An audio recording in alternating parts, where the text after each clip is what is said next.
2. Hey guys, welcome to this week's edition, the second edition, I guess, this week, as it were, of Dawg Walk Talk, presented to you by Dogs HQ. I'm Jake Roos, your host, and with me, as always, PT himself, Palmer Toms, the new kid on the block when it comes to the Georgia beat, but already out there killing it. Palmer, proud of you, brother. Thanks, Jake. Really appreciate the kind and encouraging words there. It's been a busy week, and I'm sure we're going to break it all down here. That JT Daniels news yesterday was certainly a whirlwind of emotions there for Georgia fans. Yeah. Before we dive into UAB, let's just start there because that's the thing that's on everybody's mind right now. News came out yesterday. We confirmed it over at Dogs HQ. JT Daniels dealing with an oblique strain, kind of undetermined as to his status this weekend. I'm personally of the mind, hey, look, maybe give some of these other guys a run. We'll see how Kirby Smart and company feel about that. Going to probably come down to Daniels' health as well. But I say, why risk it? Palmer, what's your feel on this? I mean, do you see the necessity of marching out JT Daniels against the Blazers? I'm with you. I don't see any reason why JT Daniels should be on the field Saturday. It's a great opportunity to this is meaning no disrespect towards UAB. Kirby Smart has said several times this is a good team. He knows a good football team when he sees one, and this is one. They've won. Had it not been for a game-winning field goal against North Texas in 2017, they would have won 4 straight division titles. This is a good football team from Conference USA, but one that Georgia should be able to beat with Carson Beck at the quarterback position. And so I absolutely think that JT Daniels should not play in this game. Get healthy, get ready for that stretch of October games that we talked about last time.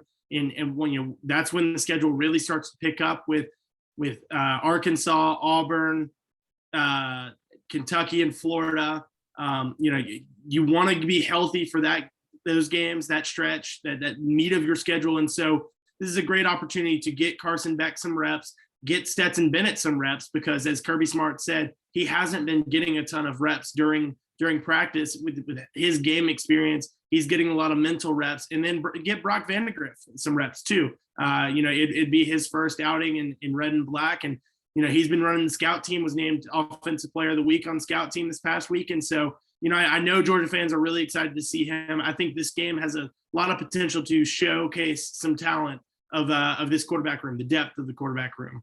Yeah, I mean, I'm kind of the mind, look, march Carson out there, let him see if he can get the hot hand going. If he can, maybe play him a half, right? And see if you can kind of get a good lead up, and then kind of rotate those younger guys in, or Stetson, as it were, in that second half. Just see what you got. So let these guys do it while the band's playing. Never any disadvantage to doing that. And like you said, look, UAB, not a pushover when you're talking about a non-Power 5 team. This is not, Sisters of the Poor here we're talking about. And I got to admit, got a little soft spot for the Blazers as well. I did go to Watson Brown's football camp when I was in 7th grade. So my dad's a Blazer alum. My first Georgia game actually in high school was Georgia versus UAB. So oddly enough, with this weekend's attendance, I believe I will have attended every game Georgia and UAB have ever played. So a little mark in the column for me. But yeah, I think, look, we talked about it earlier in this week when we were talking about the offensive line and Broderick Jones and, moving some pieces around now that you got the Tate Ratledge injury. To me, this is a good proving ground, and not just this week, but look, you should feel confident about what you can do against South Carolina. That's an SEC team with SEC talent, but they're still reeling from some of the changes that they've had to overcome. It's not been an easy road for the Gamecocks. They're still getting a lot of stuff figured out. You've got Vanderbilt right after that. So, and then, you roll into an Arkansas game, which is going to be a little bit tougher. But you got a 3-week stretch here where you can really get some good game experience for some guys, really find some things out about some guys, and move beyond that starting 11. All right, what's behind that? How do these second string guys come in?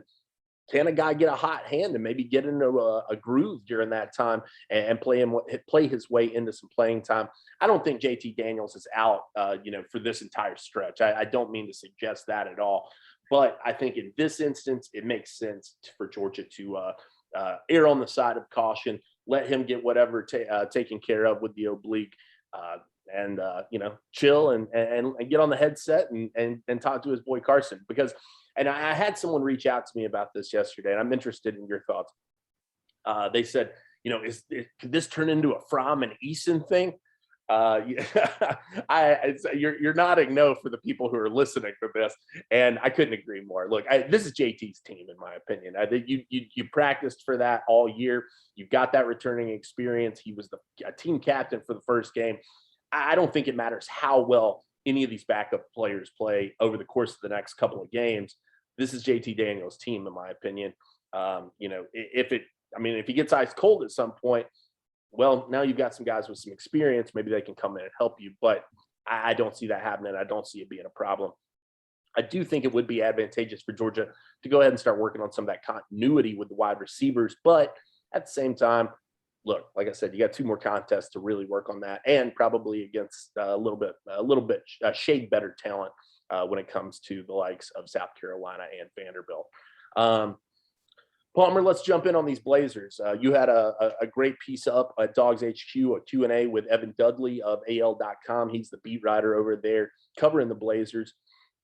I guess, what are your takeaways from these guys? Kirby Smart mentioned, this is a team that's going to have defense as their calling card. Bill Clark teams always do.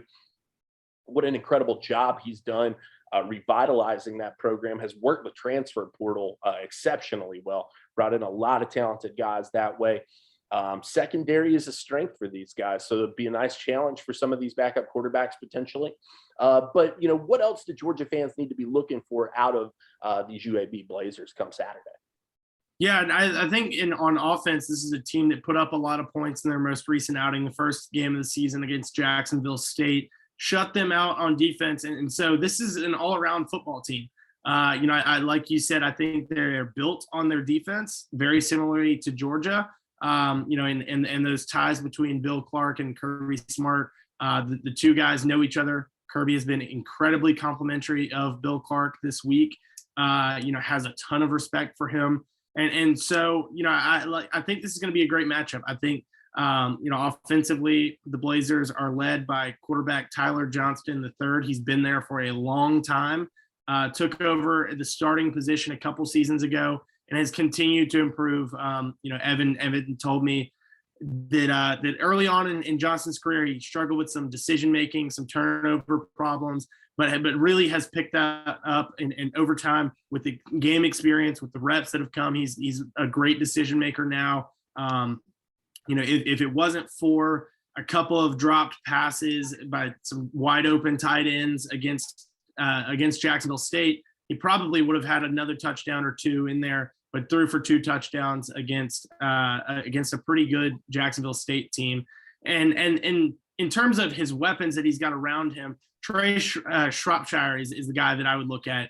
Over his last 2 games, has put up 300-something yards on 10 receptions. And so he's averaging like 30 yards a reception, just over that. And with, I believe it's 2, maybe 3 touchdowns there. So, he is certainly a weapon on offense for the Blazers that I think is going to really challenge Georgia's secondary. We saw how they fared against Clemson, a bunch of talented wide receivers that the Tigers had. It's going to be another challenge here with UAB being willing to throw the ball with an experienced quarterback and a talented wide receiver. And then going back to the defense, like you said, the secondary is their strength. They've got a lot of returning talent there. Returning experience too. And as you look down there too deep, there are guys that have played and started and played a lot of games that don't even make an appearance on there, because Clark has continued to build this program up, like you said, through the transfer portal, through just traditional recruiting. It is a much better program now than the program he inherited, and re-inherited too, Sure. After the shutdown. And so, overall, I think UAB is a great story. As Evan told me, they're kind of the phoenix of college football, being reborn after a complete shutdown for a couple of seasons. And so, it's really, a feel-good story to see a program that is, that had its death penalty of sorts. It wasn't for anything of their own doing, as much as it just was the circumstances that they were in. but they've come back from that and been an incredibly successful team in Conference USA. Certainly pose a big test to Georgia. The one knock on Bill Clark that Evan told me, he said he doesn't have a Power 5 win. I don't think he's going to be picking it up Saturday against Georgia, but he's hungry for getting that on his resume. Absolutely. And to me, Bill Clark, one of those guys just kind of waiting in the wings for the right job. I don't think he's going to be at UAB forever. He's really done an exceptional job. I think some program would be very lucky to hire him. I expect probably within the next year or two, we'll see him get that opportunity. That's just my personal feeling in watching his Blazer teams. Now, we haven't talked any gambling on this show. I don't know if we should do that, but we're going to. Why not? Let's take a stab. Line open, according to Vegas Insider, 29 was the Georgia favored by 29. That line at 24.5, kind of across the board right now. Palmer, going to put you on the spot here, buddy. I'll come in with mine second, but you think Georgia covers the spread? Well, one question, and I don't know if you're able to see this there on Vegas Insider. How much did the line move yesterday with the Daniels news? You know that's got to factor into it. So that's a question I'll throw back to you. Like I said, they opened at 29. It's 24.5 across the board. I'm guessing that movement came based off of that move. I don't know that for sure, but that's just, my assumption is nothing would have moved that line, other than the Daniels news. So right, I'm assuming that happened yesterday. Yeah, and with that 24.5 in mind, I think that's probably a pretty good number. I could see Georgia winning this game by 24. I could see them winning it by 28. And so I'll take Georgia to cover. I do think that they probably take their foot off the gas a little bit in the second half as they're getting some younger guys some reps. But I think this Georgia offense is really wanting to show what they've got. They didn't have the best outing against Clemson. Granted, a very good Tigers defense, and they're going up against a really good Blazers defense here. But I definitely think that the talent level is a difference here, and that Georgia should be able to pull away. I will take them to cover in this game. Man, this is a tough call for me, and for one reason in particular, and that's Kirby's respect for Bill Clark. Those are two guys that know each other very well. One of the preeminent high school coaches in Alabama during Kirby's tenure over with the Crimson Tide. He recruited a lot of his guys, so it's tough. But I don't know that UAB is going to be able to muster enough offense in order to kind of close that spread. I like Georgia to cover as well. I think that they're able to get that done. Moving into this weekend, Palmer, one thing I wanted to ask you about too, something we haven't talked about. Let's give the folks a recommendation, man. Where should they be eating and drinking this weekend? Ooh, that's a good question. I'll go my favorite spot in Athens. It would be South Kitchen. Great spot that you can, no free ads. But South Kitchen is one of my favorite spots in downtown Athens. They don't take reservations for game weekends. So it's going to be crowded, but that's my parents are coming in town this weekend, and my guess is we'll probably end up there. So maybe you can find me and the family there. What do you order on the South Kitchen menu?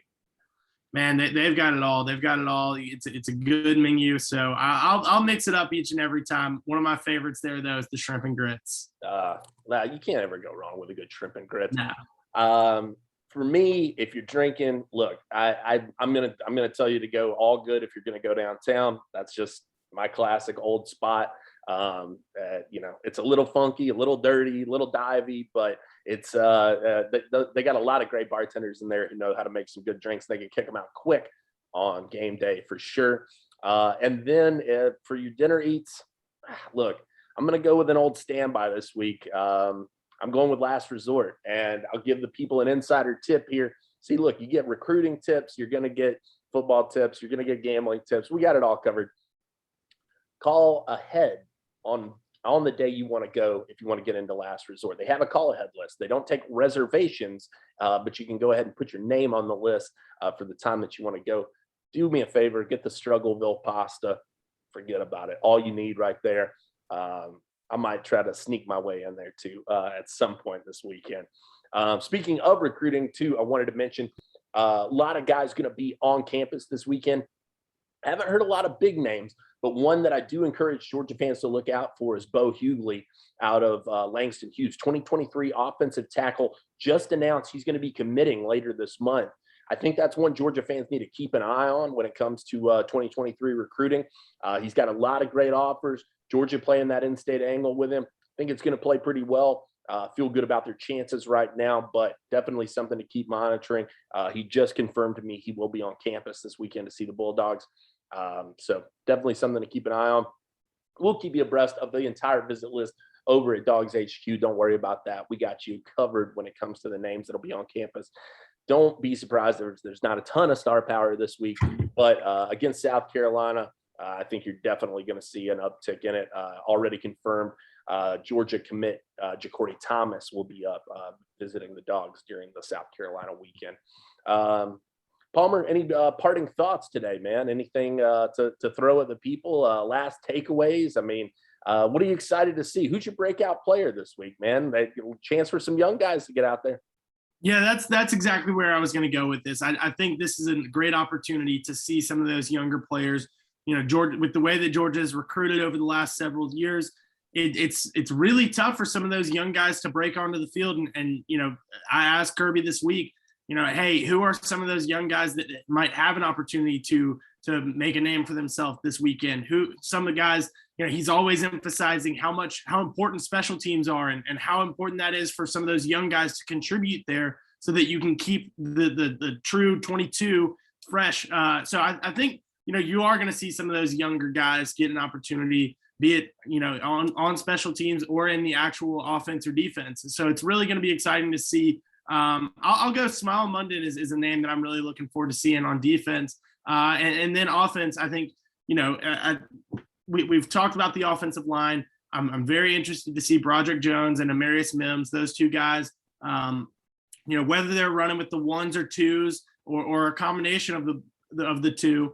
It'll be interesting to see how they handle themselves in some of their first, you know, true collegiate action. You know, Broderick played a little bit last season in some, you know, mop-up duty, but yeah, I think, you know, those young guys, you know, we saw what Brock Bowers was capable of doing last weekend. I'm very interested to see what Brock Vandegrift is able to do, depending on how quickly he's able to get into the game. You know, that really relies heavily on that first team offense and what Carson Beck is able to do. He's another guy that I'd be very interested to watch. Obviously, he's not a freshman. He's going into he's a redshirt freshman, but it will be playing, you know, this weekend. You know, probably is going to throw his first collegiate pass. You know, all his mop-up duty, he was handing up the ball off against South Carolina, to my memory. So really interested to see him and some of these younger guys. One guy that I'll look to as a breakout player, A.D. Mitchell. I'm going to look at A.D. Mitchell as a breakout guy. This kind of reminds me of the game. I believe it was Murray State a couple of years ago or Arkansas State, where George Pickens had a big breakout game in his true freshman year. I think A.D. Mitchell could be bound for a breakout game. Well, you kind of picked the ribs clean there, buddy. You named about 8 guys, so not a lot left on the plate for me. I think it sets up well, personally, if I'm talking offensive-wise, for those third and fourth running backs, and that's Kendall Milton and Kenny Mack. I think that those guys get a lot of run this week, especially Kenny Mack. I think that this sets up really well for a game for him. Defensively, I think Kamari Lassiter is a guy that you need to watch this week. Kirby's been really high on him throughout fall camp. I think that you'll get a lot of run out of him, probably get him rotating in at that star position, maybe gets a look over at cornerback. Kamari, though, a kid who came onto campus in June, you know, hasn't been there all that long. It seems like he's picked it up really quickly and has earned some fans with these Dawg coaches. I think that he's a young man who could really get in and impact the game, kind of pop off the screen. Like you said, we'll see how mop-up duty goes, because it may not be a long day for these starters, but we'll have to see on that. I guess moving forward, I don't know. That's it for me. I don't know. You got anything else for this week? No, just excited to get back with you all. See the Dogs in action again on Saturday, and then get back with you all. My first game day with Dogs HQ. So exciting for that, and ready to get back and bring you more news next week. Get back with you all on Sunday with the podcast, record Sunday, put it out Monday, and really excited to get back in Sanford Stadium and see a full stadium. It's been a while since we've seen it, so I think that's really what I'm excited for, seeing all the red and black in the stands. Yeah, I don't think that's misplaced. I think there are a lot of people probably feeling that way, just waiting on game day. I bet it's a hard slog if you're not us covering the team. If you're trying to get through and just make it to Friday evening so you can get in the car and make the drive up to Athens, it's going to be tough, but I think it's going to be worth it. I think it's going to be a raucous environment. Georgia fans will definitely show out, and good on them. Good on them. You guys have waited a long time for this one, so go out, have fun, enjoy this one, soak it in, and it should be exciting. All right, that wraps it up for today's edition of Dawg Walk Talk. For Palmer Times, I'm Jake Roos. Come check us out at Dogs HQ. Thank you for tuning in.